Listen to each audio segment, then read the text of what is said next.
Welcome to season 2 of All Things Music, where I'm giving you, the viewers and listeners, an all-access pass, and I'm pulling back the curtain on the music business. I've reached out to all my music business friends, and they've agreed to come here and be real with me. So, all aspects of their career, relationships, big wins and hard losses, nothing is off the table. You never know where these conversations will go, so hold on and let the hangout begin. This week's guest is Vanessa Ferrer, Merch Cat founder and branding expert. So if you're ready, come on, meet me backstage right now.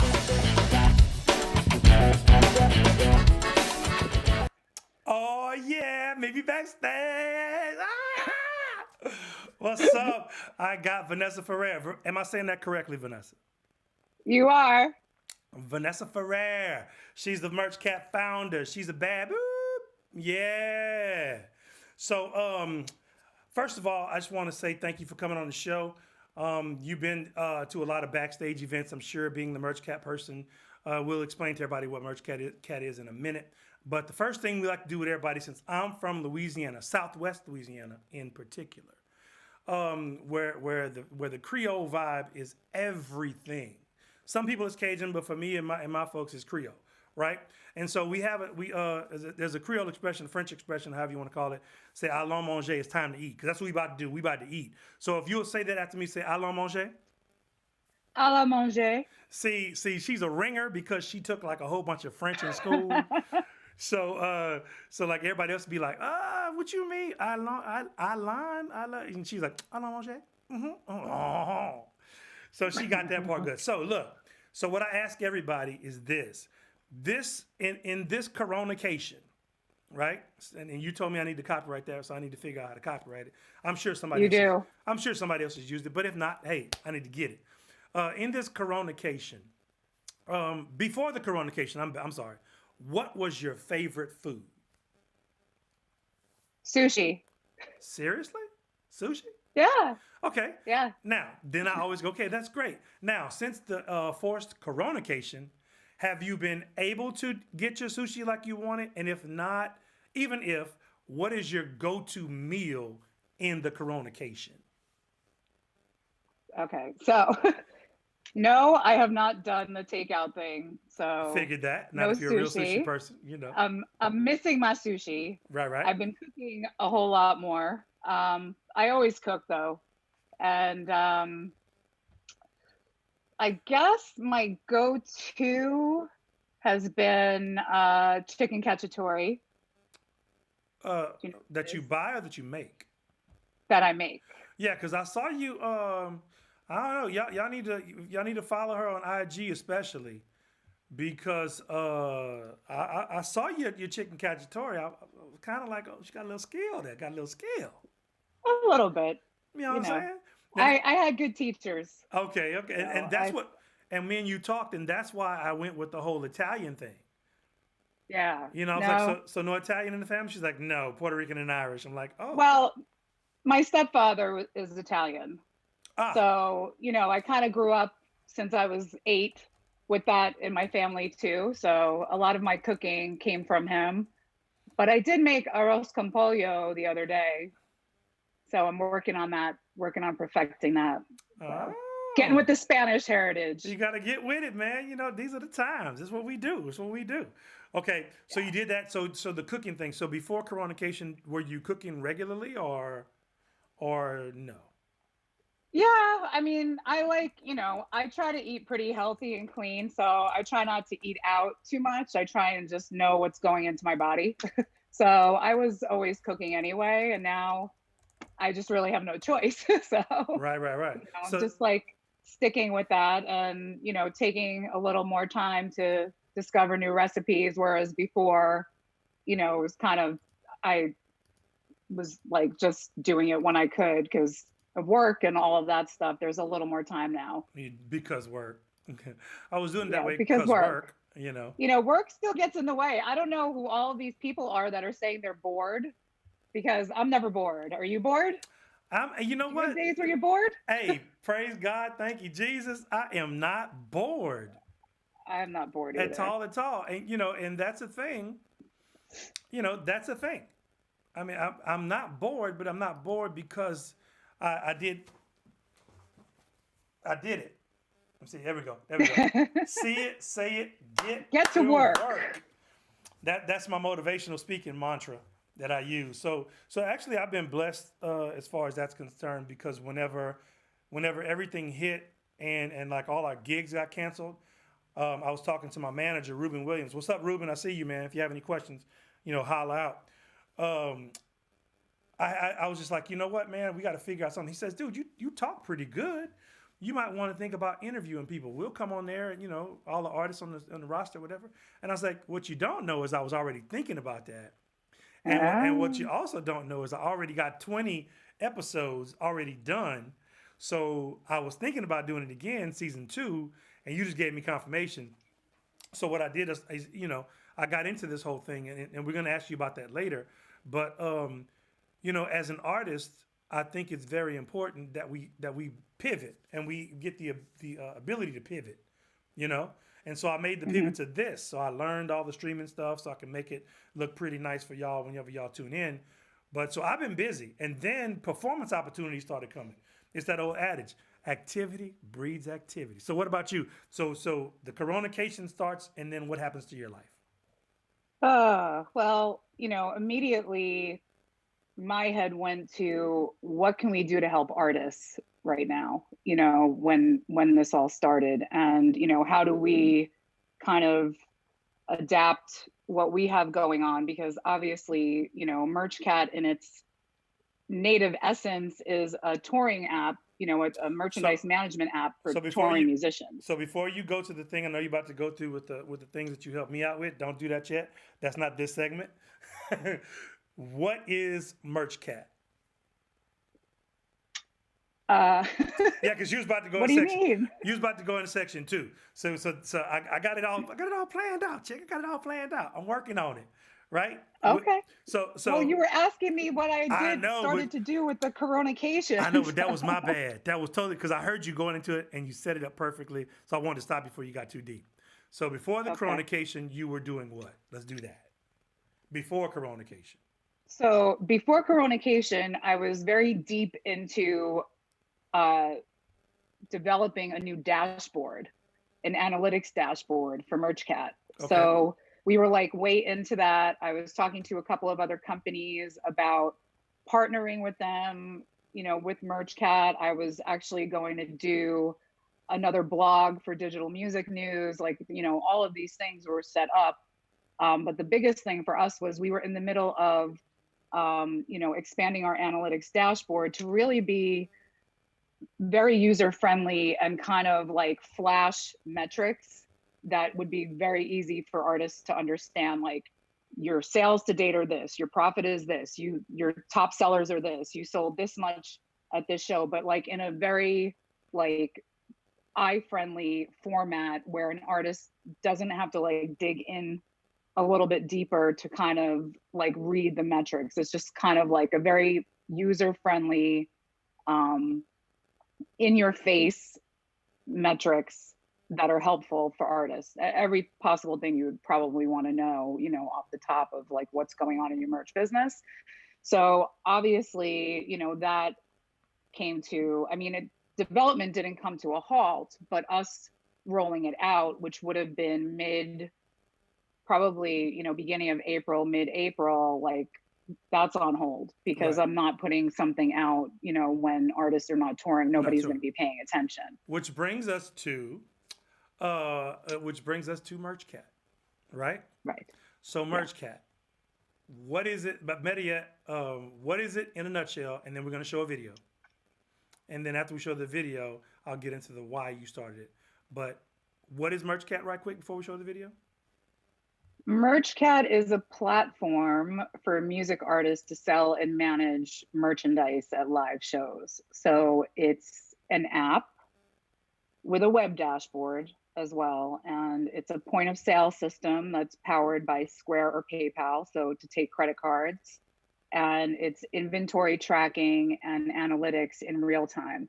So it tells you your sales, what you sold at what show, what inventory you have left on hand, and it gives you venue settlement sheets that some level of artists need for the end of their show nights, when they have shows out, that when they settle with the venue.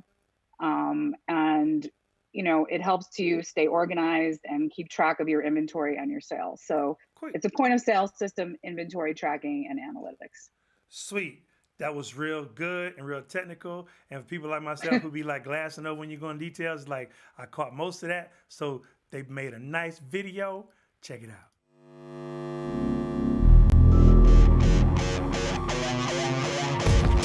Hi, my name is Vanessa, and I'm the founder and CEO of MerchCat.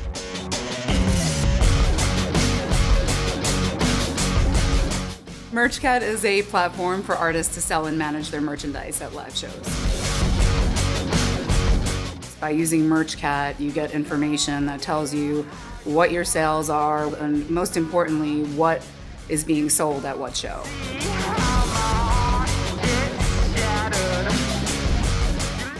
MerchCat has real-time inventory tracking, which is great for us. It's allowed us to reorder things in time so we don't show up to a gig and not have anything to sell. And a lot of people nowadays don't carry cash with them all the time. So the great thing about MerchCat is you're able to pay cash or credit, which is very handy.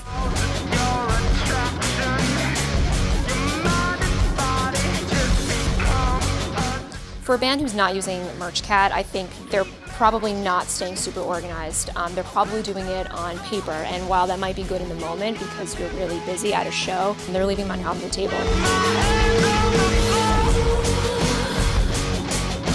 Something that I love about MerchCat is that it's really easy to not only count what we have on the road, but also count what we have in our storage inventory. It helps us stay organized. I think what bands love about MerchCat is that it's easy. It's very important for artists who have a growing fan base to be able to engage their fan base with that merch. We really aim to create something that they could just get into and not be afraid of trying to use it. The whole point of creating MerchCat was to make it an intuitive process, because artists and bands have better things to focus on than figuring out how to use an app. It's a really great way for an artist to keep track of the business side while not having to pay attention too much.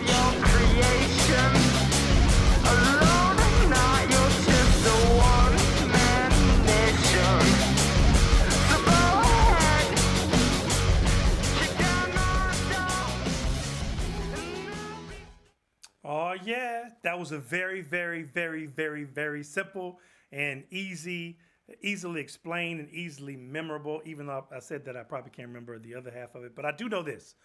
It is for me if I'm touring and I'm a band, and it'll help me to catalog what I have. It'll help me to keep track of what I sell. It'll remind me whenever I need to re-up. It'll tell me how much of a particular item I do sell, so that I can then stock up on that item to make it to be able to service what I generally need. And what's something that I missed?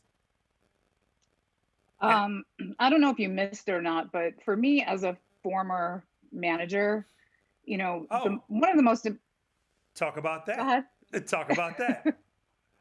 So one of the most important things, aside from the inventory tracking, which is probably the most important thing, because you need to have what your fans want to buy at your shows on hand in order to make sales. So the inventory tracking is very important.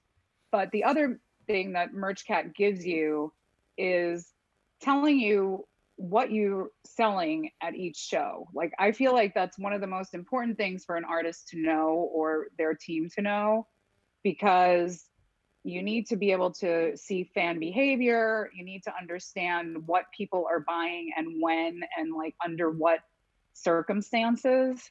And, also to be able to understand, is that show and that venue profitable for you? Because at certain levels, sometimes you're not even getting paid to be at that show, right? So, there are people who are playing for free, or are playing for a very small door fee. Yeah. Which basically And paid your for merch gas. is really going to be what drives the revenue on tour or at that show. So if you played a venue and you didn't have a lot of merch sales, you'll be able to look at, you know, what did sell there, what didn't sell, and you know, try and figure out why and plan better for the future. And if you didn't get paid very well to play that venue, maybe you don't ever want to go back there again if you didn't make merch sales. So I feel like, you know, keeping track of what is sold at each show is very important. Sweet. So you said you were a manager. You want to talk about that a little bit? Sure. um, We're all encompassed here. It's all things music.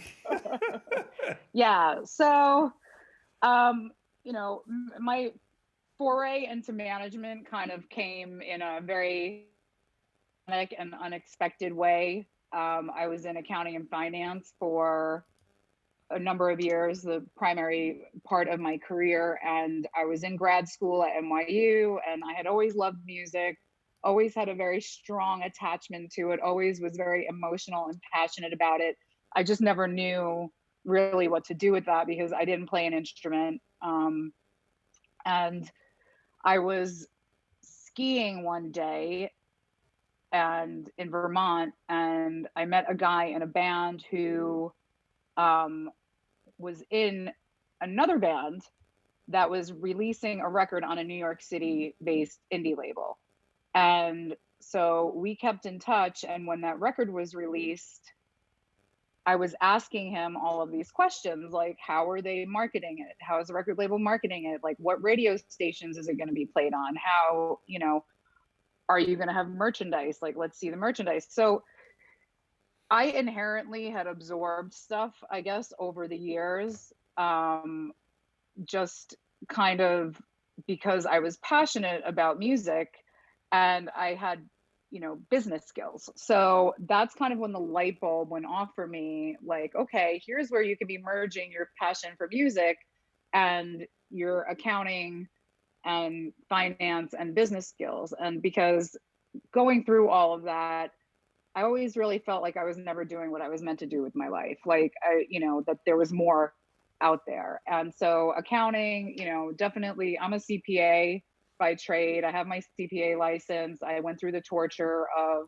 taking the New York State CPA exam and getting certified, and went through the whole college curriculum. And, you know, all the while just always feeling like I just wanted to escape from that. But I stayed the course and was working in that field. And, you know, one thing leads to another, and it's, you know, you never really know like where your path is going. But the important thing is to actually pay attention when things like come your way and pursue them if it feels right. So I kind of started jumping in, helping that band with certain things that the label wasn't doing or that nobody was really helping them with. And I eventually watched the band implode because they didn't have one person looking out for their best interests. So they had a record label, they had 4 guys in the band, and they were missing out on opportunities. Nobody was like, whatever momentum they had built, nobody was really capitalizing on that. And I said, you know, maybe management is what I need to be doing, because I don't ever want to see this happen to another band where they're kind of in position to blow up and make it to the next step, and it all just goes poof, you know. And it's a very common story that we hear. But what happens is when a band has opportunities like that and they're like, yeah, we're signed to a label, and then the label doesn't do what they say they're going to do, and the band can't agree on what they are supposed to be doing, and they don't have a person in the middle kind of telling them, okay, here's where you should go, you know, here's how we can do this, here should be the next steps, like strategy and all kinds of things like that. Right. I know you want the pink elephant on stage, but it's not practical right now. Right. And yeah, I mean, there's so much that goes on behind the scenes, and inner dynamics and personalities and things like that when you're dealing with a band. But if you don't have some kind of glue to hold it together and kind of give guidance and also be looking out for them, in the other ways, like with labels, with other people that try and come to them with opportunities. If things don't happen in the right time frame, the band gets discouraged and then they want to give up. Right. And you can't really blame them. People want to get on with their lives. They spend X amount of years doing this. They're tired. They're worn out. And it's really heartbreaking to watch, because if you understand, and you do, Sean, because you're a musician, but if you understand a musician's heart, like, when that's all you ever want is to like be able to like have a career doing what you love. And when you put all the faith in that, and then put your faith in a team, and all of a sudden it's not happening, you don't really know where to go next. So like the logical thing is for people to just kind of say like, screw it, I'm done. Right. And that happens more often than we see successful bands who stay the course. So that for me was kind of where I was like, okay, here's where my business skills and my passion for music might be able to add value to the music industry somewhere.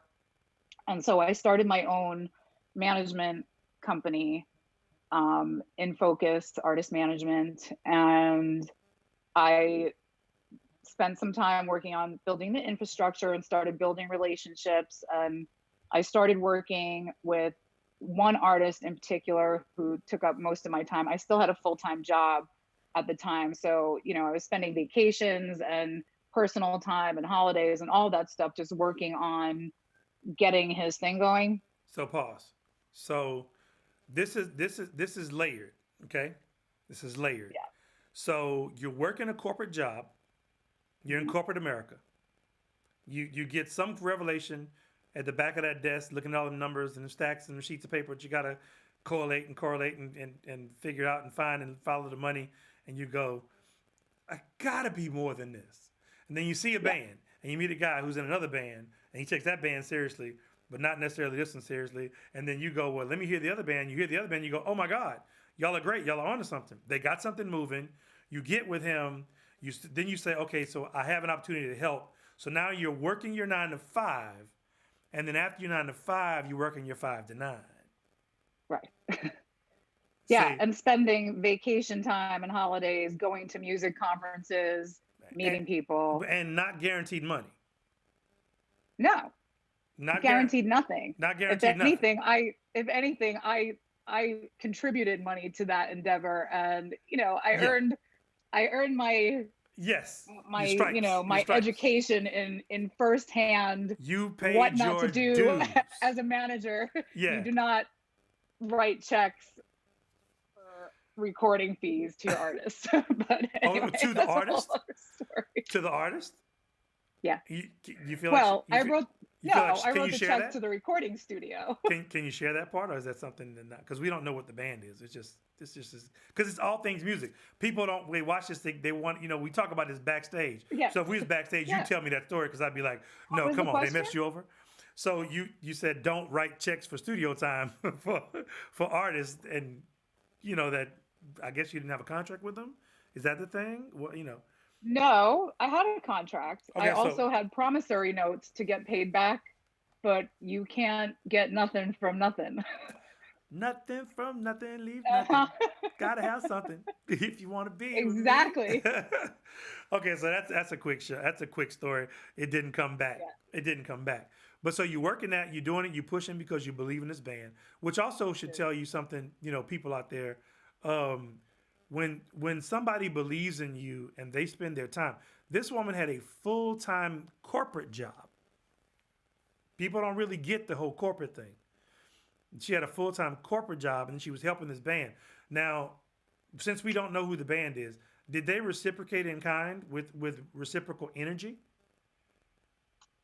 Did they give you the same amount of energy? There was the first band. There was the first band who I was done with them before I started my management company. Then there was the artist. I was done with them. Well, I was done with them because they were done with themselves. Right. Like I just saw it crashing and burning, and I was like, remove myself. Jump. I was helping. I wanted to learn. Yeah. I wanted to be in it. The and investment so was still I saw the crash and burn, And I was like, okay, bye. Right. And then I started my management company, like, you know, the name, the branding, the website, all that stuff. And Right. then I found an artist to work with, who was the first artist on the management company. And so with him, I took him through the branding process, the acquiring of the merch process, the recording process. I was the executive producer on his record, which was how I was able to become a member of NARIS.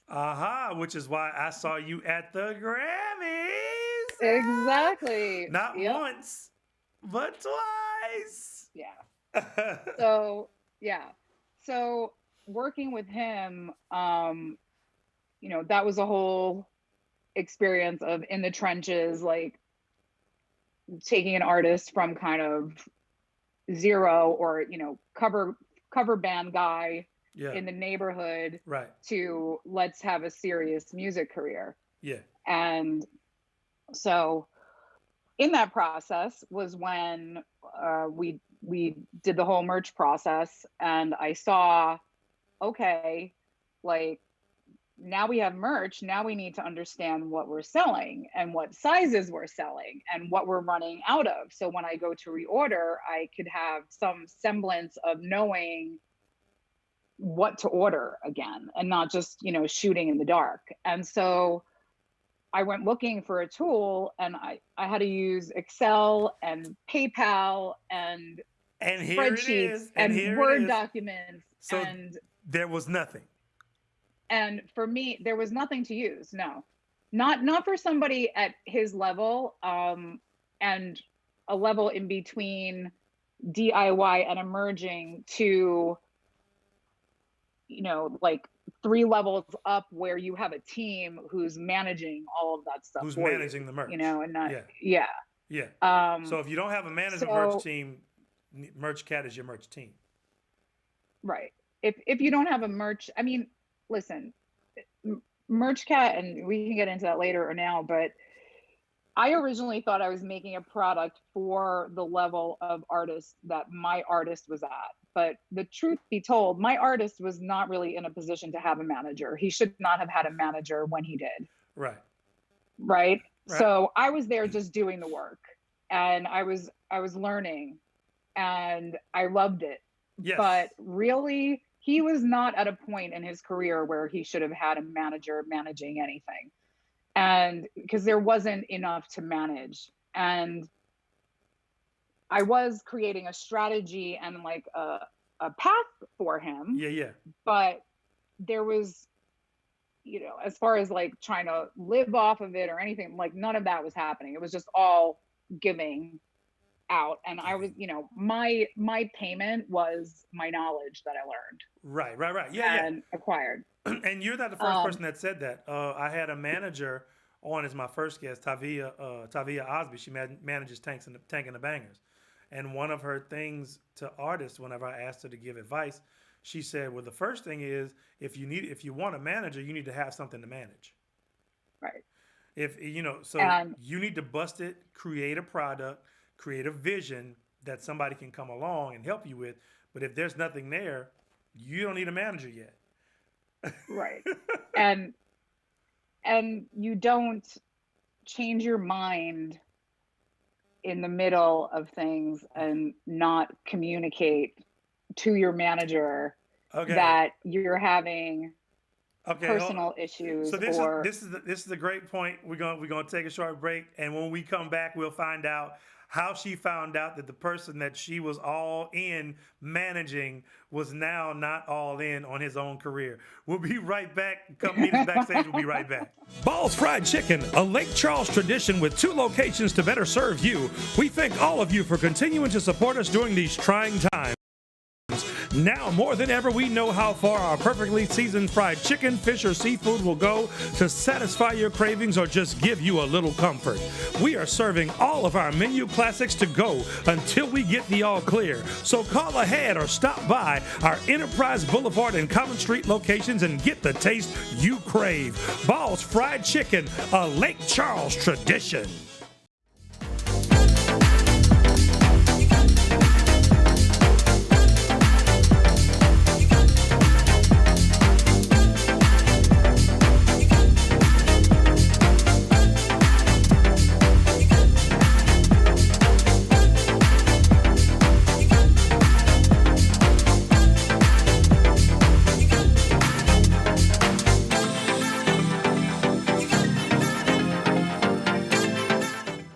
Attorney Derek Key is a family man, a community-minded man with a heart for the people. His motto is justice is key. Key for fair and equal access to the judicial system. Key for rehabilitation as an alternative to incarceration. Key for the safety and welfare of our children, family, and elderly. Key is the man for our community. So on November 3rd, 2020, come out and vote Derek Key, District Judge, Division F, Calcasieu Parish. Derek Key. We are back. We are back. So look, we are backstage. We're with Vanessa Ferrer of Merch Cat. Listen, she was just telling us right before the break that she before she formed Merch Cat, it was in the process. She saw that there was a gap in the industry, and she was trying to figure out a way to fill it. She knew that there could be something, there needed to be a product, and she was in the formation ground or whatever of Merch Cat, and she was managing a guy that was a singer, and she's all in, and then she wakes up one day and realizes what? How does that conversation go? Did you realize it? Did he say something? Were you like about to get him signed to major record label, and he's like, I was just thinking. I wish. No. When we first started working together, we were very much like on par with our attitude and our go-getting. Same And page. Everybody's on the same page. he had health problems that were pre-existing that came back, and he failed to disclose to me that it was starting to bother him. So he just started being resistant to doing things that I asked him to do, and not kind of pulling his weight in a sense. And I put up with it for a period of time just to see how things kind of would fall out. And we had a major event that we put on here locally, and it was a concert/charity event that we had both worked a lot of months on putting together. And I figured I had to see that through, but I knew that it was actually in his hometown. And I said, if this event doesn't go off where it is like off the chains as far as attendance and stuff, like in his hometown, with all that we put into it, all the work, lobbying and all of that stuff, then there's nothing here. There's nowhere to go from here. And so it went over.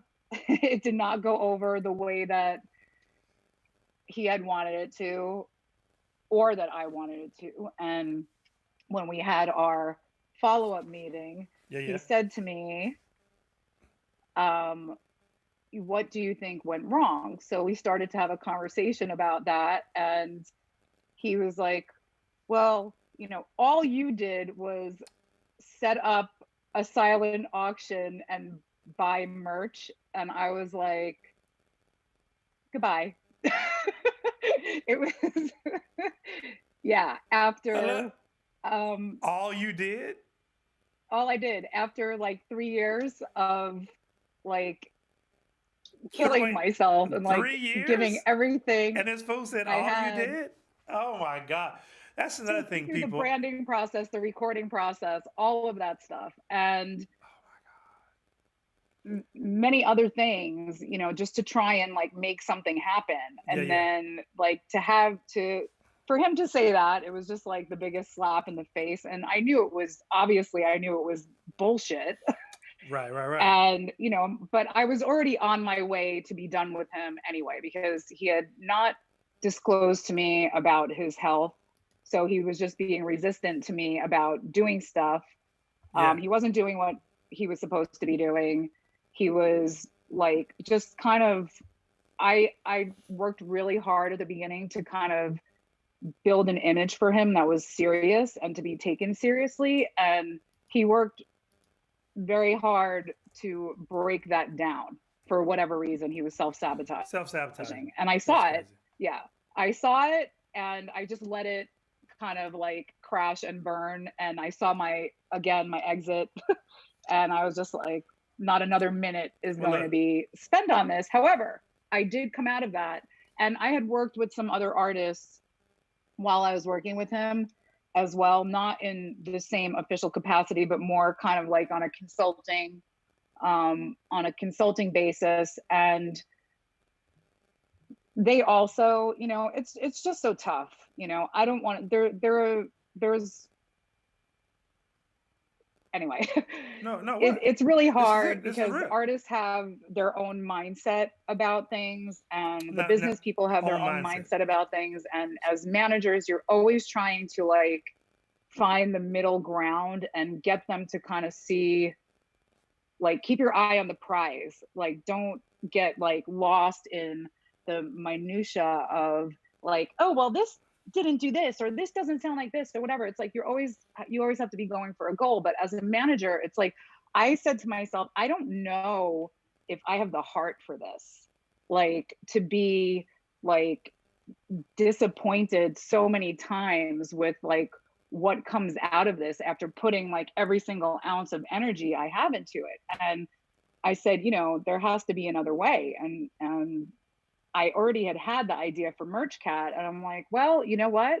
Maybe it's time to pursue this, because here's a way that I could help many artists, and my well-being and my, you know, my and you can protect your heart. it is right, exactly. Yeah, it's not dependent on personalities or what they do or don't do. It's like, here, I'm going to create this for you. And if you want to use it and it can help you, then it's here for you. We're here for you. And if not, there are 5,000 other artists out there who may need help with may want to use this. And, you know, so and what's good from what you're saying is what I'm taking from that is a few things. First of all, artists, and we say this a lot here because I have people who work in this industry on this show. We say this a lot. It's the music business. It is not the music play. It is not the music dream. It is not the music wish. It's the music business. And at the end of the day, you've got to do business, and you got to be ready to do it. And you can't take things personally. I mean, I know I take my art personally, but I had to get to the point to where I could have someone not like my art or not want me to perform and not take it personal. Now I understand that I'm just not a good fit, or they haven't actually researched to see who I am, because I believe I fit on 90% of the stages in this world. Right. That's why I believe 100. But, you know, I know there's some that, you know, there's at least 10% that I probably shouldn't be on. So I'm going to go with 90. You know what I'm saying? Well, yeah. I mean, I've seen you on the stage at Jazz Fest. So you're no joke. Right. You know, and look, when they call me for that, you know, they called me after the whole Rolling Stones debacle. So I wasn't necessarily excited about it, because they put me in a headlining spot against Ziggy Marley, Mavis Staples. It's like 5 major artists and me, and I'm on the smallest stage of the 6. You know what I'm saying? But I was really, really excited about it because people. What my thing is, you might not know who I am, but I'm never gonna make my performance less than ever. It's always 100%. Can't say 110 because I only got 100 to give, but I feel like I give 120. You know what I'm saying? Yeah. But I mean, I'm giving 120 the whole time. So my thing is this: when people are walking by, like you were doing, right? Well, I was coming to see you, though. Oh, you were? Okay, sweet. I wasn't walking by. Well, I didn't know you had a schedule. I didn't know you had a schedule, because when I saw you, I was like, Vanessa. So I didn't want to take a chance that you didn't know that it was me. I was like, Vanessa. You were like, No. I was actually hanging out at the Ziggy Marley stage, and I ran into Brian Ziss there. Yeah. And we were watching for a while, and then my other friend who I was with went to go see somebody else who was whoever maybe was at the Acura stage.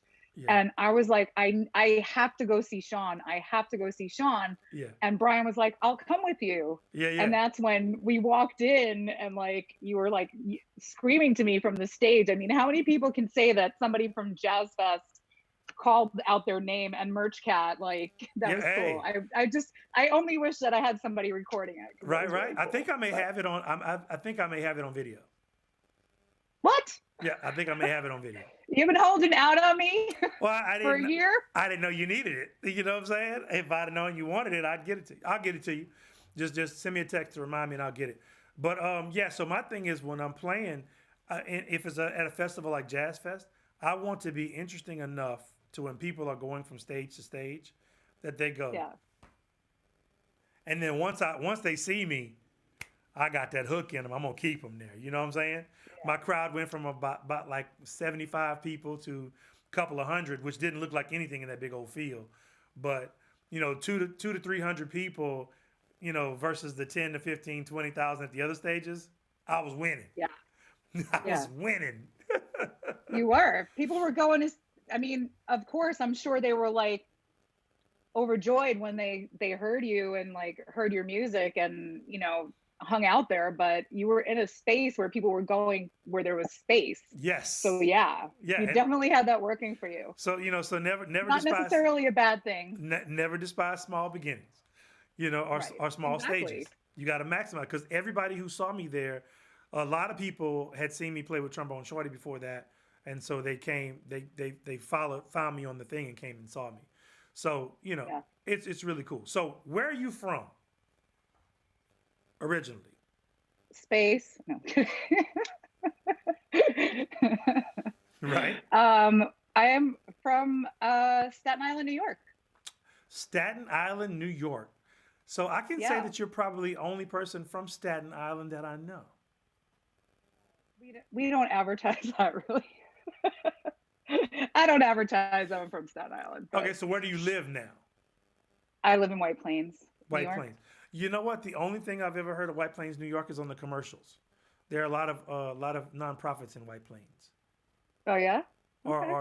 Or there are a lot of corporate headquarters in White Plains. Yes. There you go. And White Plains and the surrounding area, yeah. Yeah, because it's in Westchester. It's like 30 minutes north of, well, without traffic, but it's like 30 miles north of New York City. There you go. Oh. Okay. Yeah. So it's upstate. For point of reference. It's upstate New York. It's not. No, Albany is upstate New York. Okay. White Plains is not. 30 miles. It's a suburb of New York City. Yeah. Okay, I ain't mad at that. All right, sweet. Yeah. So now we've heard why you started Merch Cat. We saw what Merch Cat was, right? Mm-hmm. So is it just for artists, or if I'm someone who has merchandise, can I use Merch Cat? If you're someone who has merchandise and you want to sell it on there, you can, or use it at your shows. I mean, in reality, you could use this at a mall kiosk. You know, it's inventory management. Yeah. But it is, and the deeper we get into developing our product and it evolving, it is more music centric than it is anything else. So right. Somebody who, like a comedian, could use it, and probably because a comedian has shows. Yeah. I actually have been in conversations here and there with Sinbad. Do you remember Sinbad? What? Hey, you heard it here first. Yes. But you know, he and I have chatted. We've been trying to meet up. He's from Buffalo, right? Is he? I have no idea where he's originally from. Okay. Anyway, that might be something. Hey, where are you from?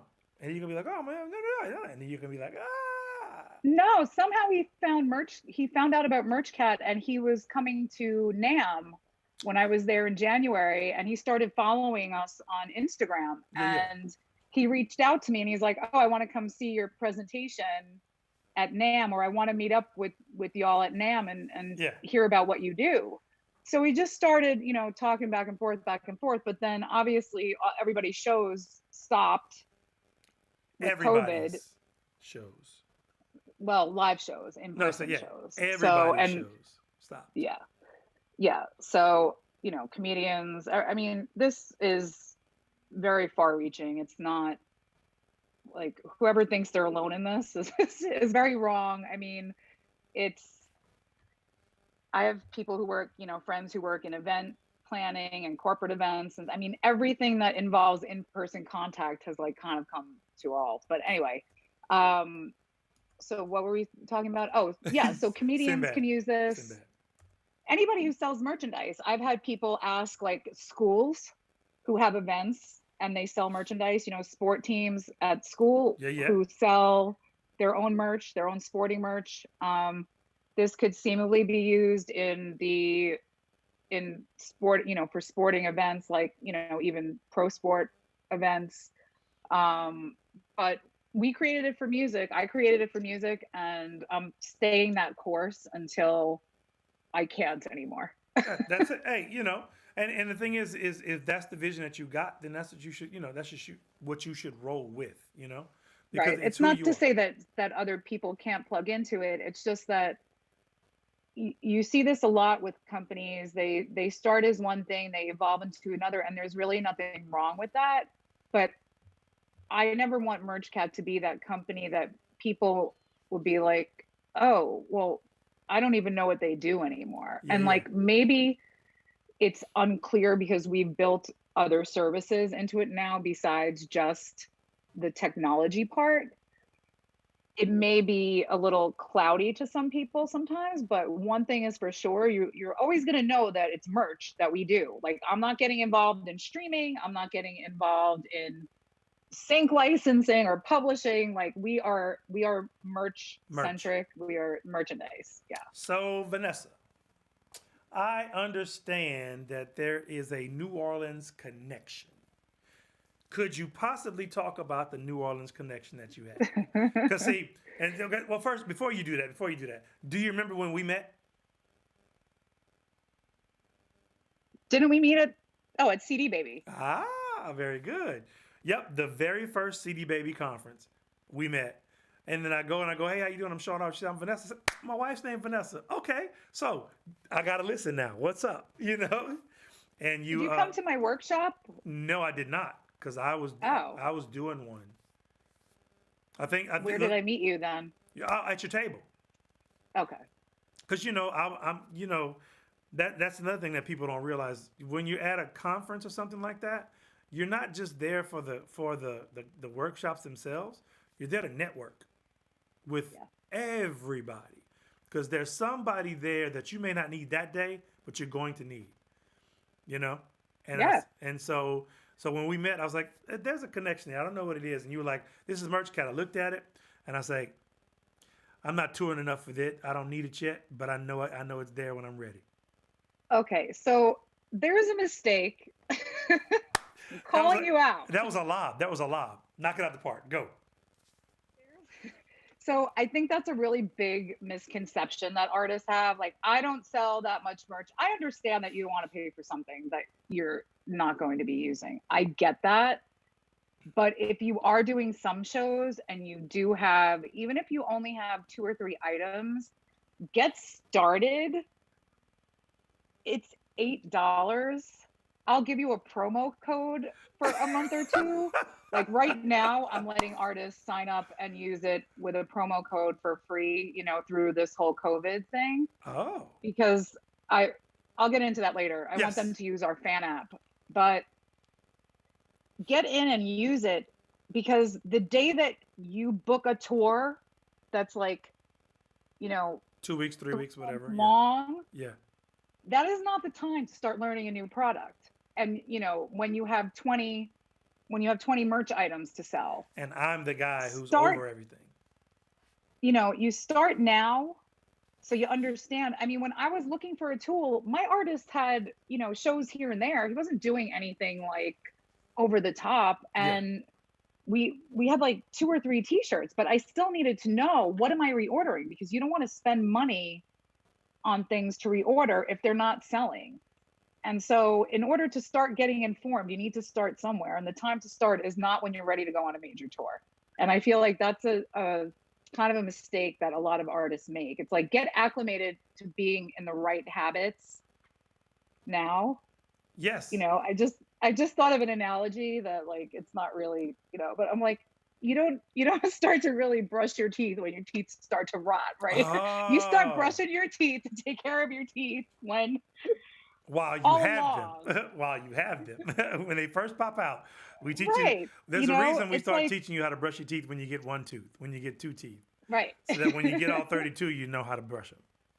Baby steps. Yeah. You work into like where you want to get with something. So it's not like, oh, I only have 5 merch items. If you have a CD that you're selling, I mean, how do you know the difference between what your CD sales were and what your t-shirt sales were, aside from looking at the pile starting to get smaller and smaller? Looking at the pile. Yeah, I mean, this is the ridiculousness that goes on. And at the end of the day, like if a retail store opens up and they're not keeping track of inventory, what happens? They go out of business. True story. Now pause right there. Pause right there. Pause right there. This is great. So look, after the break, we're going to come back and we're going to find out which product she came up with to help artists in this Coronication. Besides the fact that she's got a promo code that she just dropped on All Things Music, and all my music friends that I've been tagging, y'all gonna have to, I'm gonna send this to y'all in your inbox, y'all can see this. But we'll be right back. Y'all don't go nowhere. Meet us backstage in a second. Hold tight. Ball's Fried Chicken, a Lake Charles tradition with 2 locations to better serve you. We thank all of you for continuing to support us during these trying times. Now more than ever, we know how far our perfectly seasoned fried chicken, fish, or seafood will go to satisfy your cravings or just give you a little comfort. We are serving all of our menu classics to go until we get the all clear. So call ahead or stop by our Enterprise Boulevard and Common Street locations and get the taste you crave. Ball's Fried Chicken, a Lake Charles tradition.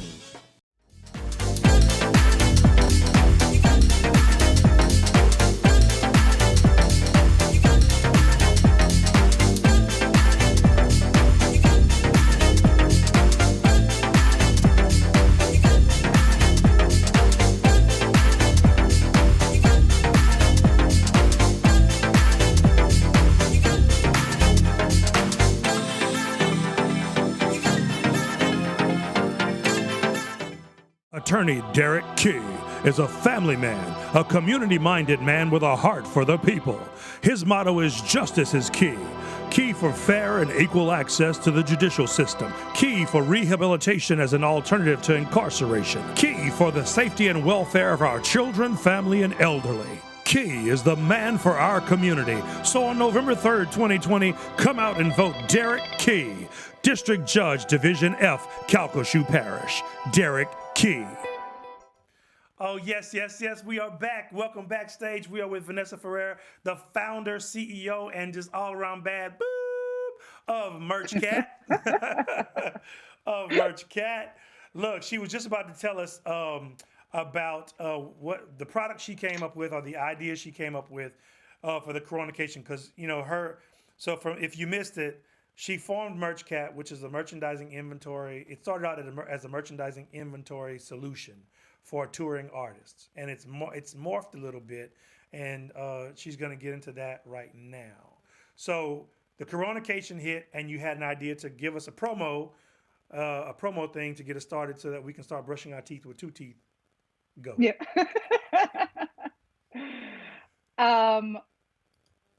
Yeah. So she's like, yeah.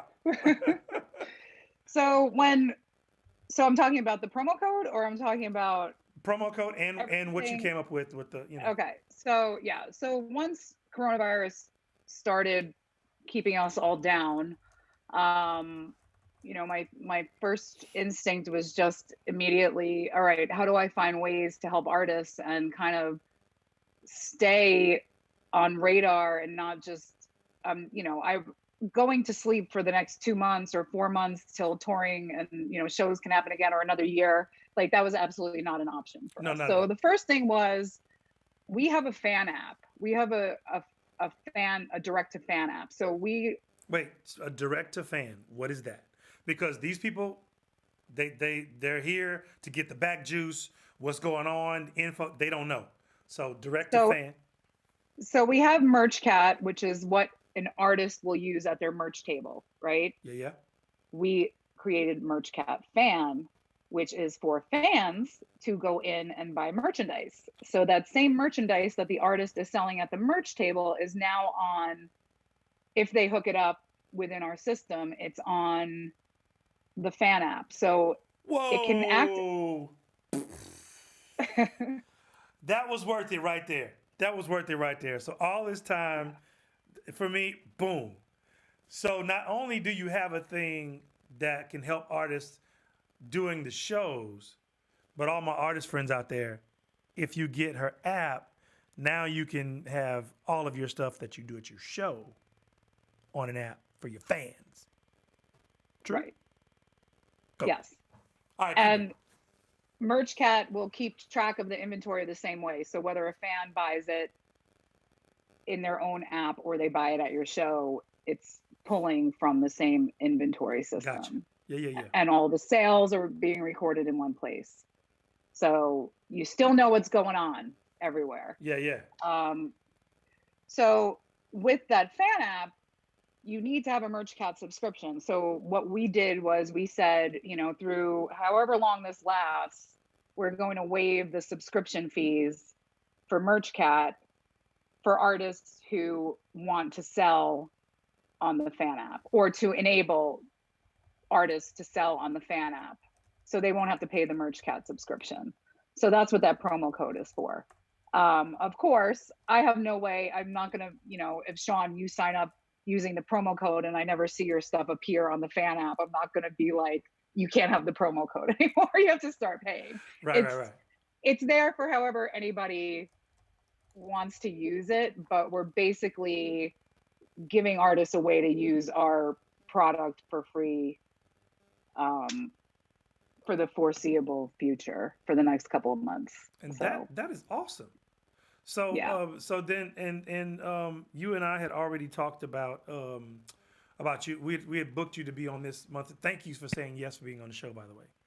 And of course. And like I was telling you, I said, and how awesome and timely was it that we get to talk in the middle of the coronation? Yeah. And at this point of the coronation, in which it's really weird times and everything, and then you have a solution to help out musicians and artists. All things music, it's perfect. So then you say, I see something on your IG where you have a mask, and I go, you selling those? I thought you just did the inventory thing. Right. Go.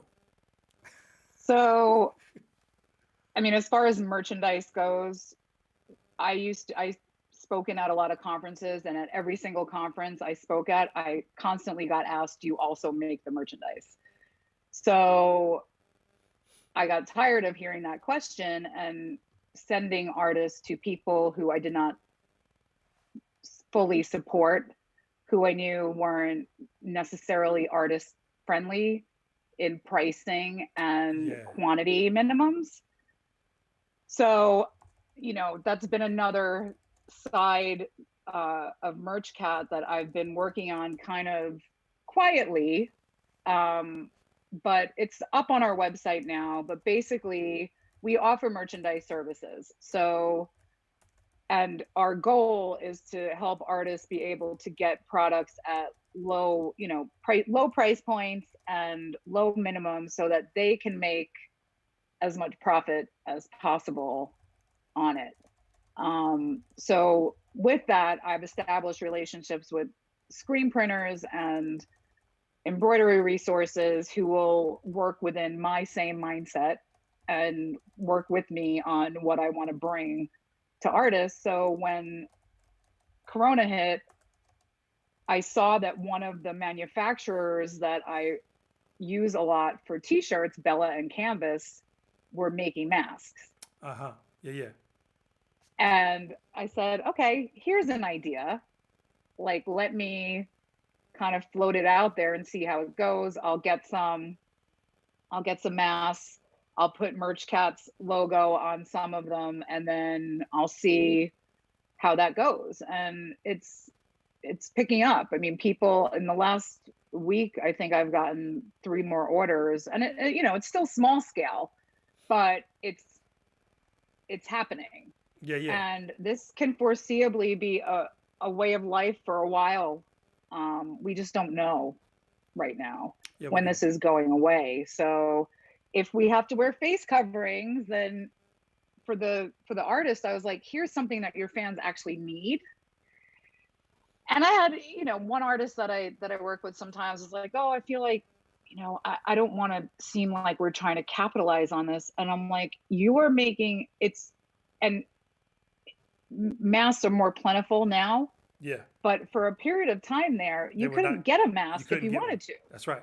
That's right. So I was kind of like, well, you're not capitalizing on this situation. You're actually helping your fans get something that they need. Well, let me just go on record as saying that there's ever something like that you want to call your boy, because I get it. I was trying to figure it out. I was like, man, when are the companies that I use going to have a mask that I can get? And when I saw that you were doing, I said, hey, are you doing those? You were like, yeah. I said, how many you got? She said, 50. Send them. I want them. I was like, I'll give you the money now. You're like, no. We got to get this. Okay, however you want to do it. Let's do it however you want to do it. But I need to have those. And people like them because, especially here in Louisiana, it's hot. It's really hot. Even like now, it's cool now, but it's still hotter than it is in New York. Trust and believe. Oh, yeah. And honestly, I've worn several different things. I mean, those N95 masks are so uncomfortable, but that's really the only thing that if you're trying to keep stuff both ways out in very sensitive situations, you need that. But if you're not in the hospital, you don't need that. And the whole reason for a mask is that you're helping the people you're around not potentially get infected from your drops, your spittle and all that stuff like that. It's not a thing where you're stopping it, because people, you need to understand something. The coronavirus is very microscopic, and if you don't have N95, it doesn't matter, and you don't know if you. I mean, it serves as a barrier. Yeah. It serves as a barrier, but these masks, none of these fashion masks or cloth masks, like none of them are meant to like stop grade. A virus. Yeah, they're not medical grade.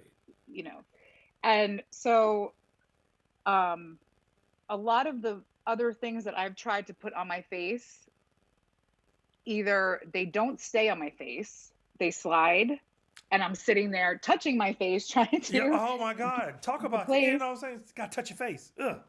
And or they feel really constricting, and if you're just walking around, you don't want to feel that way. And like some of the comments I've been getting about these were, this is a mask I'll wear, or this feels good. It feels good. Like I gave one to my dad and he was like, oh, this is the mask that I'm going to wear.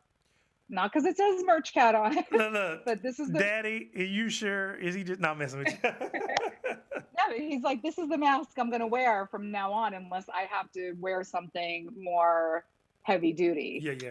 And that's the same thing down here. I sold, like, this guy came to get them from me, and we were outside talking, and it was hot yesterday. It was yesterday? What's today? Today's Thursday? So Tuesday. He came and got them. He bought two, and he sat there, and he had a Cowboys mask on. It was one of those ones that was handmade, with the thing. And, and he was sweating, and he had a towel. He was wiping himself.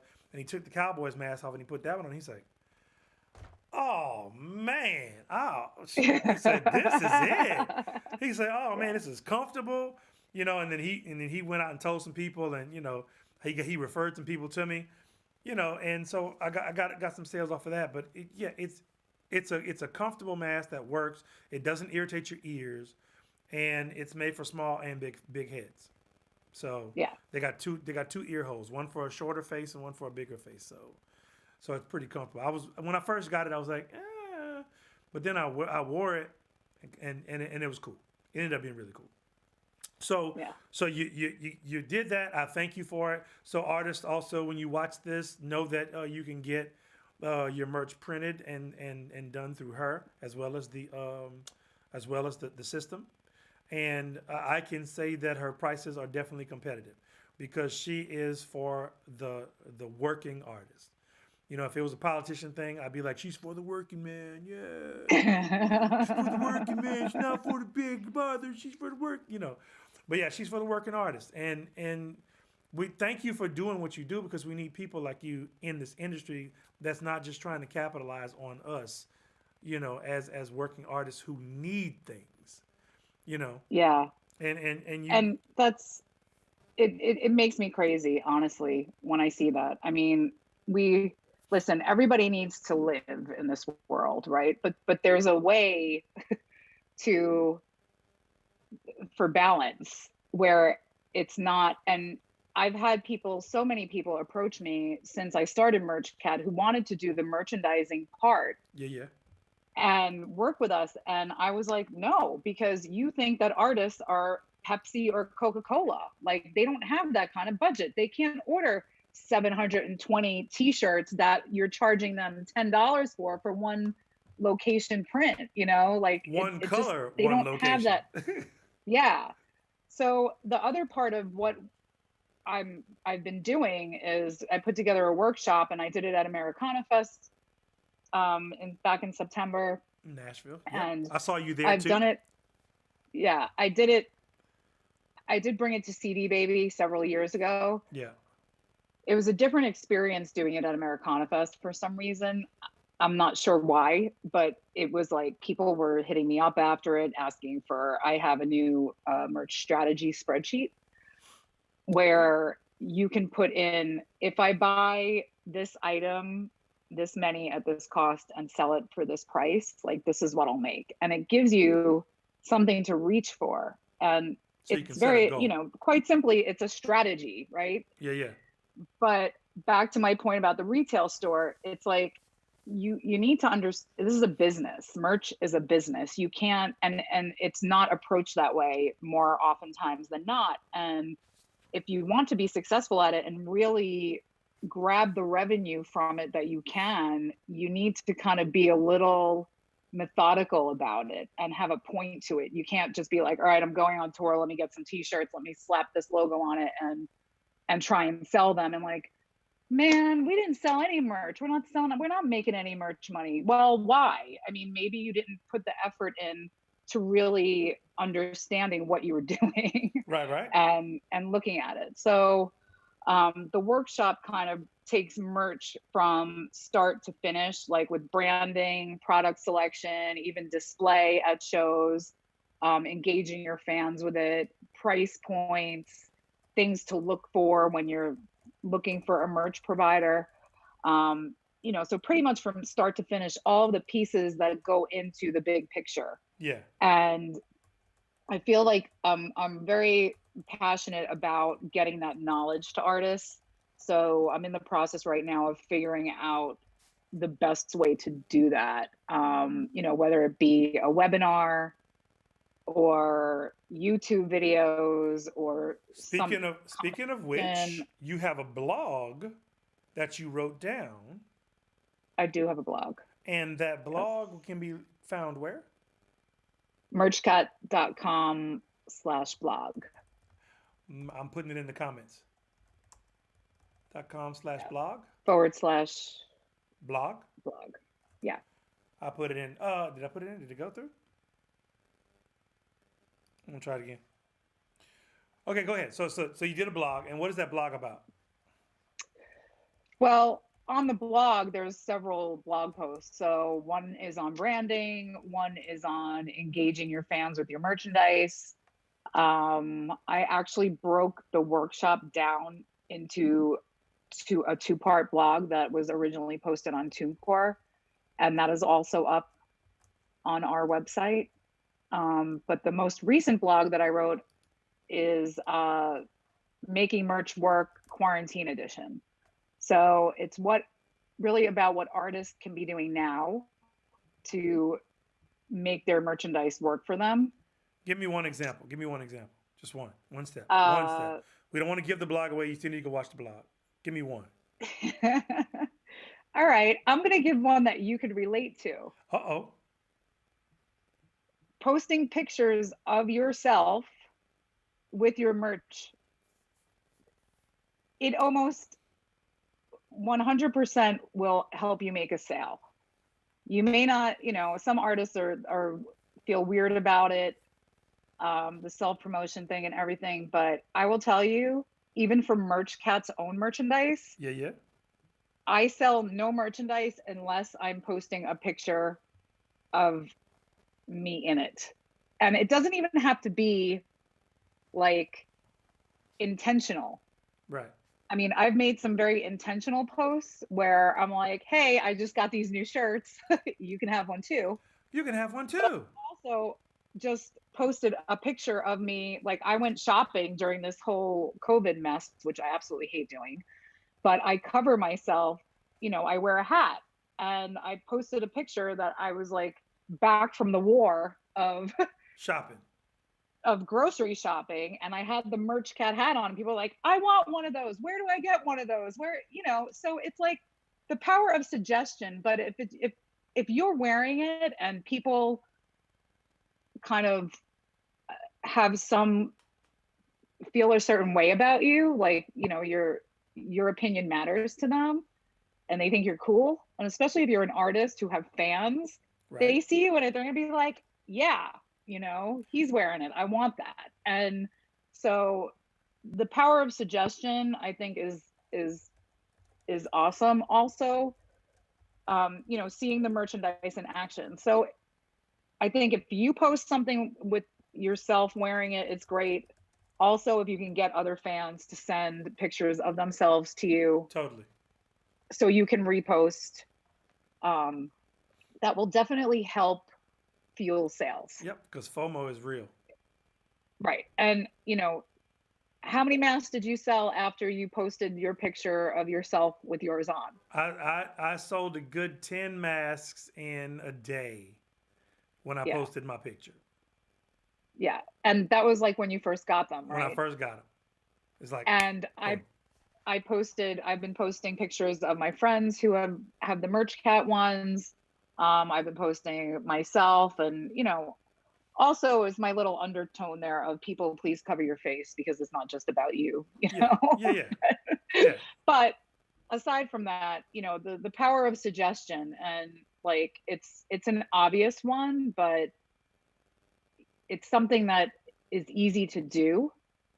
And in this time where you're reliant on your web store and fans don't have that in-person connection to drive them to make a purchase, them seeing you with the item that they're going to purchase on is like almost, it's close. Yeah, because what I it's found, not quite the same, but what I found in the coronation, I'm gonna keep saying it because of course what I found, because it makes me laugh. Yes, because it makes you laugh. What I found in the coronation is that our real fans want to support us, and I feel I kind of have felt bad about just saying, okay, hey guys, just send me, here's my PayPal and my, if you want to tip me or whatever. I would love to give a service like I'm doing this show, like I do this show. So, I'm working, I'm giving. So if you want to support, the whatchamacallits are there, the pay areas are there. And when I did a live performance, the pay areas are there. But I also think that giving them something for their, for their purchase, what I'm saying, you can support me and actually get something in return. I think that's a little stronger, what I'm saying? Yeah. And the thing is, I even make less money versus like if they want to give me $20 or if they want to buy a shirt for $25, the shirt, I make less money on the shirt than them giving me $20. You know what I'm saying? Because of the cost to make the shirt. Mm-hmm. So for me, I will take less money to have them buy something to have, because also that's going to connect them to me, And then when I start going back out on the road, they're going to come in with the merch, which would then help me sell merch because they have my merch on. Right. Exactly. And I think I shared this with you in a previous conversation, but one of the artists that we made the mask for, I asked her, she reordered already. And I asked her, how much are you selling them for? And she said, well, what we're doing is if somebody makes a donation during our live stream, we'll send them a mask. So, and, they're setting a threshold for the donation, but, the effect of the offer there is that they're effectively selling the merch without actually selling it. So and whether it's a a mental thing or whatever it is for fans, or, you know, maybe it works better for the artist. Instead of saying like, please go to my web store, it's more like, hey, if you donate $25, we'll send you a t-shirt. If you donate $25 or more, we'll send you a t-shirt. Or if you know, and you can actually, when I was telling you the story, Sean, it started to get me thinking about like how the Indiegogo campaigns work, where you set certain rewards for certain contributions, right? Right. So the catalyst is your live stream show. That's your platform to be able to do this on. But instead of just asking fans to go to the web store, you can incentivize them by offering them something for their donation. And the value proposition is then bigger, because not only are you giving them a live performance, but you're also giving them merchandise. Oh, how about this one?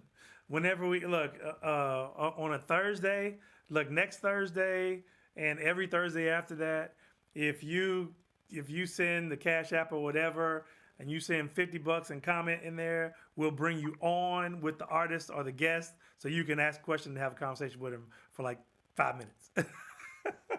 Yeah, that sounds I mean, whatever works. There's so many things. Huh? That sounds like a good promotion. Yeah, sure. Look, why not? It only works until it doesn't. That's right. Somebody will do it. Somebody will do it. Like for instance, somebody will do it. For instance, there's an artist that I know that I'm friends with him, and I went to their, you know, I know the manager, the guy I referred to you, Ken Shepherd, and his son is Kenny Wayne Shepherd. He's a blues artist. So I went to their show, and I was watching them do their merch. They had just gotten a new merch system, and I recommended. I said, you need to look into Merch Cat, man. He said, well, we just got this new one, man. And I said, hey, bro, check it out. Do your thing.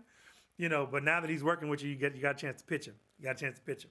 So this woman said, I didn't know that. Huh? What? I didn't know that was Kenny Wayne Shepherd's father. See? I love Kenny Wayne Shepherd. Oh my God, I'm gonna fangirl out right now. Hey, I know people. He's like a guitar genius. Hey, look, I know people. I know some people. That's why this show is gonna be really successful one day. Because I got a lot of cool friends like Vanessa. You do, for sure. Right? So and I could say I was number 2. I was the second one. Second what? Guest? On your show? Yeah. No, you're guest number 4. 4. Yes, okay. Guest number 4. I'll take it. Season 2, guest number 4. Whenever I refine in the Coronation, you are guest number 4. Okay. There you go. How about Coronation edition? Coronation edition. But no, I was talking to him. So look what they have. And I got the backstory. I'm not going to tell the backstory as to why they did it.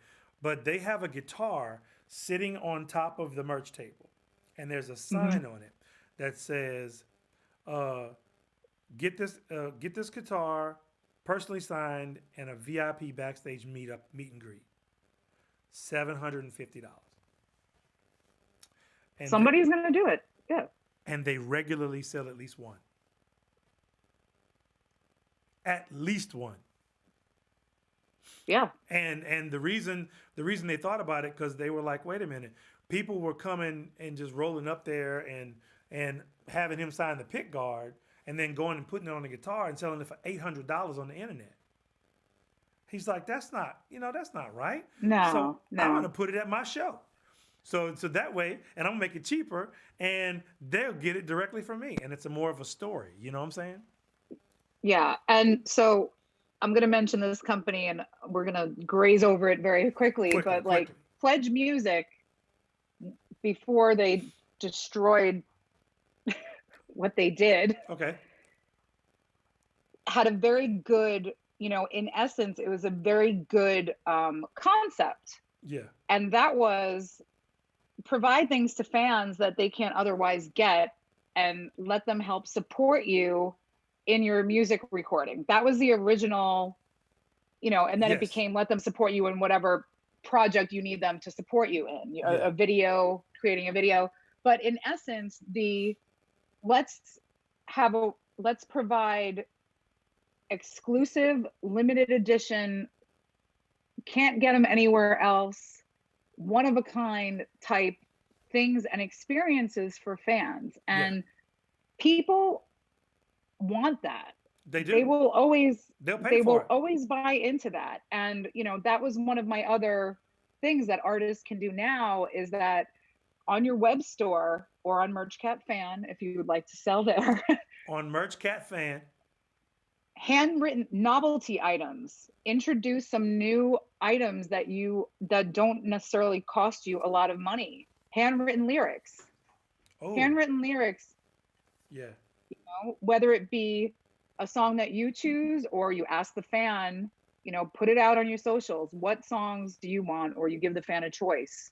Anything from my last record or anything from my entire music catalog, and then put a price tag on it. Look around and see what other artists are selling them for. But people are paying a decent amount of money for those. Put it in a frame, make it look nice, do some calligraphy, in your handwriting. Which is bad. It's something which is so bad, so they'll know it's real. What? My handwriting is so bad, so they'll know it's real. Yeah. Try and make it so they can read it. No, I think all of our handwriting is bad now that we're typing all the time. Oh my God, it would be so real. My handwriting looks like a 5-year-old. Okay, I know we just went down to the rabbit hole. So side note, that we text so much and type so much. Do you ever find yourself pausing when writing? Or when you start writing, you feel like a 5-year-old, where your mouth's like kind of open, like. Yeah. You ever feel like that? Yeah. Okay. Yes. Yeah, but it would be worth if I did it. It'll be worth every dollar they spend, because I will have to take my time to write that. That's right. But it's something right from you directly to them. Another suggestion that I have is that if you're an artist who makes other art, like if you can draw, or paint, or if you make things, if you woodwork, if you crochet, anything that is something that you do, that the fan can get, that's part of you, put it up for sale. Put a few items up for sale on your store. And I just tagged my cousin. I was like, man, this is for you, because he can draw. My little brother and my cousin Andre, they're phenomenal accordion players, and they're phenomenal artists. Yeah. So in a time where you're sitting at home, and maybe you're not making new music, or you don't have the budget to order new merchandise or whatever it is, if it's something that you can create, if you want to give it away. But I'm just saying, like, these are things that fans would like go crazy for. Yeah. Okay. So awesome, great ideas. So I when I labeled this, I consider you a branding expert, because you paid your dues on all those people who did not want to do what you were trying to help them do. And that's always amazing to me. I'm just so blessed that I actually have a manager now.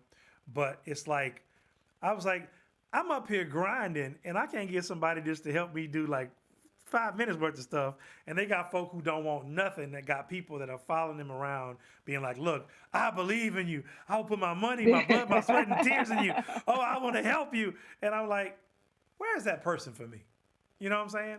Thank God I got him now, but it's like so many years, I was like, I didn't get it. So look, y'all, if you get somebody who, like a Vanessa, or like a Ruben, or like somebody who like Tavia, who came up on the first show, she just believed in Tank so much that she's like, look, I want to help you. And y'all grow together. I mean, ain't nothing like, LeBron's manager is his boy from high school. Yeah. We can learn together. I trust you. I don't trust everybody. You know what I'm saying? Yeah. That's the thing. So I labeled you as a branding person, because of course I believe that you are a branding person. So because you gotta kind of be when you're doing merch. You gotta kind of be. Where I come in, and I don't really know what this is called. I don't have a marketing degree. Like, I didn't come from I don't have a music degree. Huh? I don't have a music degree. Yeah. Yeah. So, but what I do have is common sense, and Ooh. I do, That's rich. Oh, you're rich if you got common sense. You are so rich, you don't even know. But anyway, you got common sense. I could put 2 and 2 together and kind of come up with some things that I can kind of communicate as ways to, and I've done some research on it, because when you're doing merchandise, like your branding is so, it's a critical part of it. I mean, your merchandise is like the physical manifestation of your brand, right? Yes. It's your brand. It's you. And part of having a successful merchandise line and merchandise business is getting your branding down first, and not just slapping any design onto a t-shirt. You know, it should represent you. It should be able to, like, your brand should be able to stand alone and make sense and give an idea of what you're about. Yes. And you should be able to stand next to it and it still makes sense. So it should be, you could be with it or without it, and your brand still has the same message. Right. And I've helped some people kind of work through their branding process. I am not a graphic designer, although I am going to take some classes. But you really need a graphic designer to work with to actually take your vision for a brand and like put it into something that's that's a thing, because I've paid people a lot of money who call themselves graphic designers to get what I wanted out of my head. To get what I wanted out of my head onto a logo, and it's never worked. And then for me, but that's the thing for an artist. What I suggest you do, and you can tell me if I'm in there or not. I suggest that you as an artist, which is what you should do anyway, sit down and figure out who you are and what you represent. Once you figure out who you are and what you represent, then you figure out who is that in the marketplace. And that's going to give you a vibe and a direction. And if you can figure out who your target audience is, now you can start thinking about what your logo should look like. And your logo should say you without your name. Right. Right? Right. Absolutely. But you have to know that. You have to know what that looks like, because if they're not a real professional, they'll just start throwing stuff at you. And you'll end up paying for something that you never use because it wasn't what you wanted. Right. And I definitely say that in my workshop. I actually do have on our blog a blog post that is about branding and some things that you can do, questions to ask yourself. And where's that? www.merchcat.com/blog. Hey, getting it in there. I'm going to put it in there right now too. Go ahead. Keep talking. I'm listening. So it talks about the branding process and things that you can kind of ask yourself questions. You know, what is the vibe that you want to put out into the world? How do you want people to describe your music? What are your kind of like your values as a person, as an individual, and a few other things. But having that clarity before you actually go to a graphic designer is key, because like you said, then you just end up spinning their wheels. And listen to your gut. I mean, listen to your gut. If you're talking to this person and you're going to yourself, they don't get me, right, don't work with them, move on. Like, there's so many out there. And I feel like finding a graphic designer to work with, or a branding person, a creative person to work with in that respect, is almost like it's a very personal thing. Totally. Right. So the person that worked for you may not work for me. The person that does amazing print work and like does graphic design for magazines, or for, I have friends who work for nonprofits and stuff like that. But like, I feel like working with an artist, a music artist, like to define their brand is it's a personal thing. Totally and personal, yes. One person is not for everybody. So you have to really just kind of work on, finding the right person. It might take a while. So don't wait till the last minute to start looking for a graphic designer to work with. So for me, I knew it needed to be simple. And so I just got my little basic skills out there. I got on Illustrator, and I kind of halfway did that. And then I went on Upwork, and I put the job up for bid. and I found one that I thought I would jive with or whatever, and all they had to do was, because I couldn't figure out in Illustrator how to shape my head to make it look like my head, and I couldn't figure out how to make my glasses look like my glasses, and I knew that it would take them 5 minutes, so I just put the job up. I probably could have got it done for $25, but I ended up paying too much. I paid $40, but I have it in every color. Are you happy with it? I am happy with, for the first time ever. And it says you. It definitely says you. Thank you. It can't get more you than that. I mean, come on. It can't get more me than that, you know. And so I got it in every color. I got it in white, the whites, and then the black, the white hair with the black, you know, so that if I'm on a dark surface or a light surface, and I have every format, which is important as well, because you need different formats for different applications. I got PNGs, AIs, EPSs, JPEGs, and whatever else. Yeah, I got it all. PDF. And PDF, yes.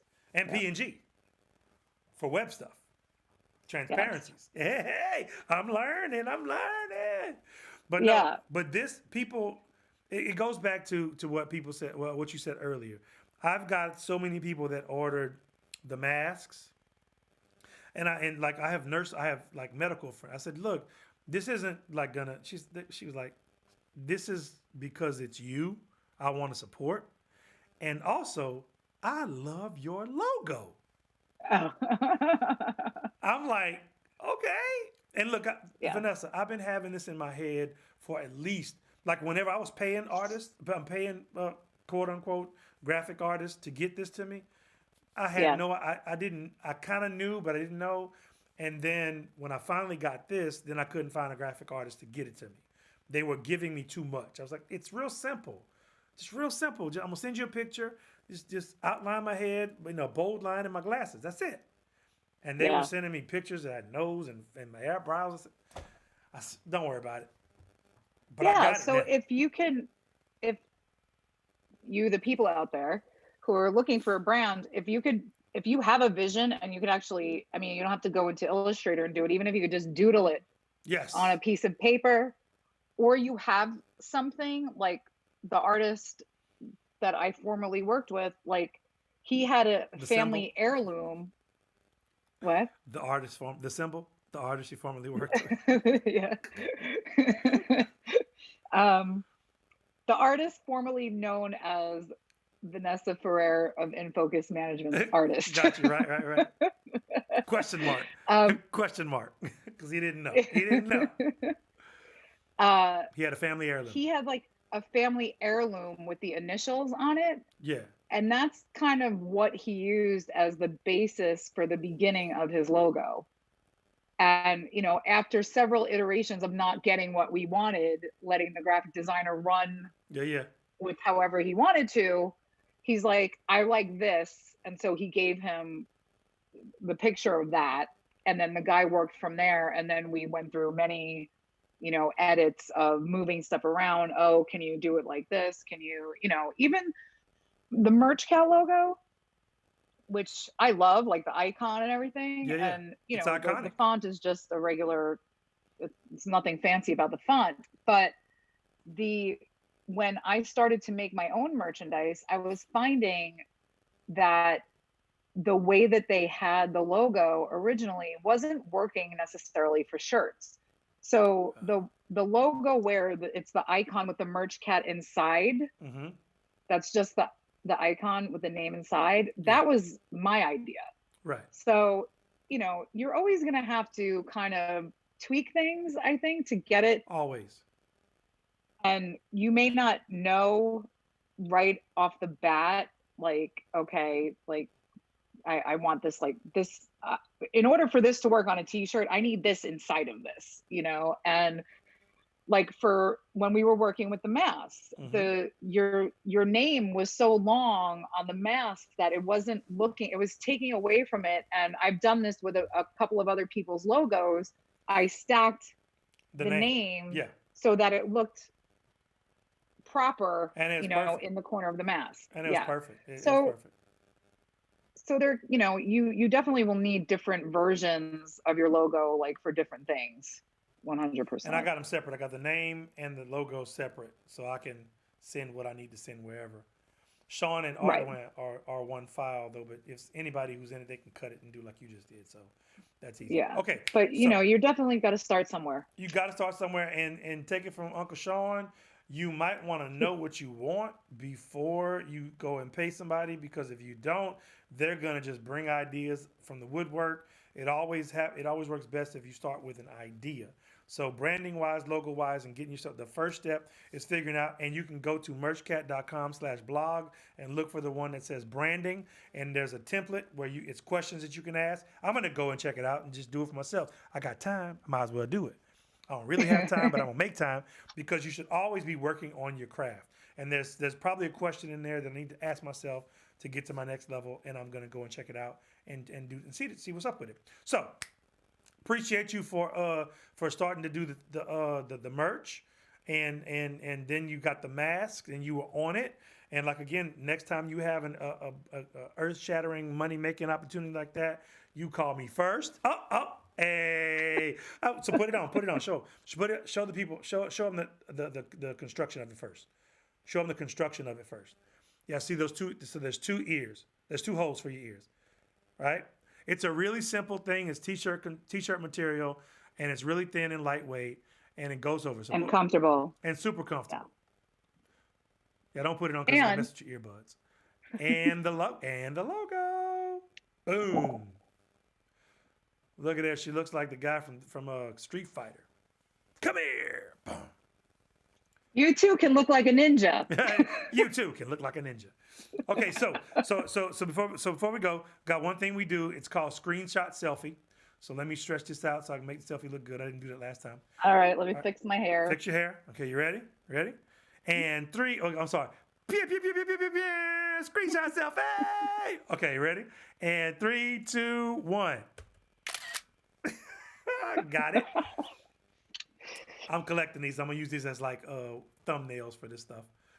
Did I miss it? Okay. Are you gonna post that? Are you gonna send it to me Yes, so I can post it? I'm going to definitely do that, because it's a social media world. We got to do that. Uh-huh. Okay, so we did last call. We did screenshot shot selfie. So I like to leave people with takeaway actionable things, right? So what is a revelation in your business model or your business practice so far that you can share with artists about how to succeed, like a something to watch out for, a pitfall to watch out for, or just advice on doing merch the right way, or something. Okay. Yeah. Go. I have 2. Ooh, love it. But so the first one is, and honestly, I think this is probably more important than, they kind of go hand in hand, but if I could leave anybody with anything, it is understand who your fans are. Ooh. We could have spent like 40 minutes on your that. fans. Okay. And how do you know your fans? How do you get to know your fans? You need to pay attention when you're at your shows. Right now, we don't have shows. So the other ways that you can start to see who your fans are, because they are going to be the people who buy your merchandise. If you can figure out who your fans are and you can accommodate them, you will win. Like, your fans are the people who are going to be buying this stuff. So if you don't pay attention at shows, the ways that you can find out who your fans are, like one of the number one ways, is look at your streaming metrics. Who is listening to your music? How old are they? What gender they are? Because if there's more than, I'd say 30% females, you need to have a female shirt in your merch line. Females are the number one consumer, right? Yes. If we see something we like, we're gonna buy it. So if you have a female fan base, I would say 30% or more, have at least just one option. You don't have to make every single merch item that you make in a male and a female, but I do. I'll just. But I don't stock them, but I do. Yeah. So, I'm tired of wearing unisex shirts that don't fit me right and taking the scissors to them to make it look like something fun. Make it look girly, right? So. Okay, got that. Noted. So I'm doing good with that. If you need to know their age, because different age groups gravitate towards different things. You need to know what parts of the United States these people live in, because they have different tastes, and you can get seasonal with your merchandise. So I mean, if you're, and that goes with geography, right? So if your listeners are in New York and now it's February or January or even December, maybe you want to start thinking about adding a beanie to your merch line. Yep. Or some kind of head covering. If your primary audience is in the South and for 80% of the year it's hot, maybe you have a tank top. Yeah. Or a lighter weight, lighter colored shirt for the 100-degree days. Like, so it sounds like it's common sense. So many artists don't do it. The metrics are there for you, especially if you use TuneCore or CD Baby. They have the analytics there that tell you who your audience is. Spotify has Apple their own Music, analytics. YouTube, all that has it. Use the Facebook data. has it.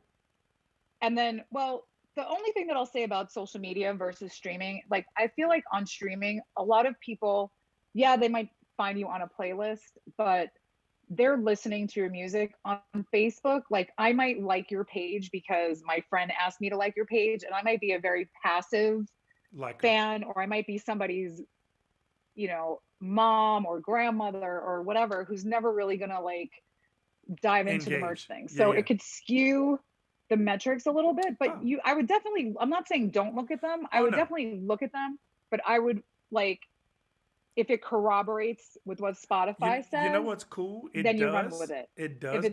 It does. Mine do corroborate with Spotify. Yeah. And what's really cool is I'm like at 55-45 women to men. Okay. Yeah. So you're doing the right thing by having 30 to 55 female items in your line. 25 to 55 is my range. It's higher in the 30 plus. The 30 something to 40 something is higher, and then the 50 is right lower. So the 50 and the 20 are right at about the same. So the peak is the 30 somethings to the 40 somethings. That's my sweet spot. For age. For age, and sex. It's women and men in those range. It's women the same. It looks almost exactly the same. Women and men. Right. So you're not going to have like a very trendy, like you're not going to spend money on a very trendy shirt that a millennial would be looking for. Exactly. Because it wouldn't make sense for you. But somebody that does have that audience, they may want to consider doing that. Thin, short, and tight. Thin, short, and tight. Yeah. For the millennials. So, without music, without artists, there is no music. And without fans, there is no music business, right? So the fans are the drivers. They're the revenue generators. Have you written that down? You got to know your fans. And, the second piece of advice would just be treat your merch like it's a business. You're making an investment every time you purchase merchandise to sell. Like, give it the attention that it deserves so that you can actually capitalize on it. Seemingly you can buy shirts for like $6 and sell them for $20 and put $14 in your pocket profit. Yes. And there's really no other facet of the music industry that you can do that in and have money in your pocket, in your bank account in real time in an evening, like right away. Streaming, you have to wait for those every quarter big whopping checks. And then you got to hope that they pay you what you're supposed to get. Do you know how many streams it takes to make $15? About 3,400. Yes. You could sell one T-shirt. 3,400 to one. If that's not compelling enough, I don't know what else to tell you. 3,400 streams, and you get how much money? 25? $15. $15 for 3,400 streams. One T-shirt, $15. I think that's a good place to lay it down. That's the most compelling argument, period, about why you should invest in your merch and be serious about your merch. And if you want to be in the music business and you're serious about the music business, then you need to get your music business. Then you need to get your business in music serious. And the best place to do that is with Merch Cat and Vanessa Ferrer. She's got a promo thing. Look, I put it in the comments, and I'll go and edit my post to tell all the musician friends. I'll send it to them, inbox them. I'll promote it. I'll let Ken know. so that Kenny Wayne can invest. They can investigate your situation. The promo code is Corona, by the way. Is what? Corona. Corona. Oh. Hey. All right, cool. But see, I was trying to like make them reach out to you so that it could be the connection thing. Oh, all right. But see, she's so You giving. didn't hear that. But she's so giving. She's so giving. That's why maybe I'll make a special promo code for this for you. Oh, well, I told them to say that they heard it here so that you'll know where it came from. Okay. So you don't have to go through all that extra stuff to do that. It's cool. Okay. Look, I appreciate you. Thank you for sharing your wisdom with us. I mean, and it's real. I mean, when I said all things music, I just knew I had to have you on it. I'm like, well, it's not as sexy as having a famous artist on, but it's so necessary. And if I'm going to have a manager, why not have a merch expert? Because as an artist, there's an educational aspect to this anyway. And as an artist, the merch is so important. Yeah. And I ain't gonna lie, I've neglected merch a lot of times in my life because as the band leader, and I'm the small scale guy in that I take care of everything. So for the majority of my career, if I didn't do it, it didn't get done. Right. Now I have a son who helps me out, thank God. And now I got a manager who helps me out. And now I got a booking agent who can help me out. So now, but I've been dealing with some merch, but I've been taking the easy route and making people go to my website and having some merch on hand, because in a van, if I don't get a trailer, having merch in the van that's a whole bunch of space, I know, but guess where? I mean, that's obviously it's not going to be the case now, but it's like 80% or more of merch sales when shows are able to happen occur at the show. Yes, they do. So I know everybody's going to be working really hard right now on getting their online game straight, but I don't know that it's ever going to replace never the in-person. When I first started this, somebody told me like, oh, all that's going to be online one day. And I was like, well, no, it's not. No. But I didn't know that obviously that we're going to be in the state of being that we are right now. But it I still keep doesn't saying change like, this is temporary. You know what I mean? It may take longer than we want it to, but this is just temporary. So everybody don't go to sleep for the next, 2 months, 6 months until this is over. Like, keep grinding, keep going, keep the momentum going, keep it going. Yes, that's all I have to say. Indeed, that's you, and that's good. And we're gonna end right there. Thank you, Vanessa Ferrer of Merch Cat, the founder, creator. Don't go anywhere. We're gonna play these credits for the people. Thank y'all so much, and I'm about to play you the outro. Let me let you check it out. Thank you for tuning in to All Things Music. We really appreciate you being a part of our backstage hang. So don't forget to tune in next week at 7 p.m. Central when our guest will be none other than DJ Raj Smooth, the greatest DJ in the world, according to Lil Wayne. So meet us backstage next week. We'll holla.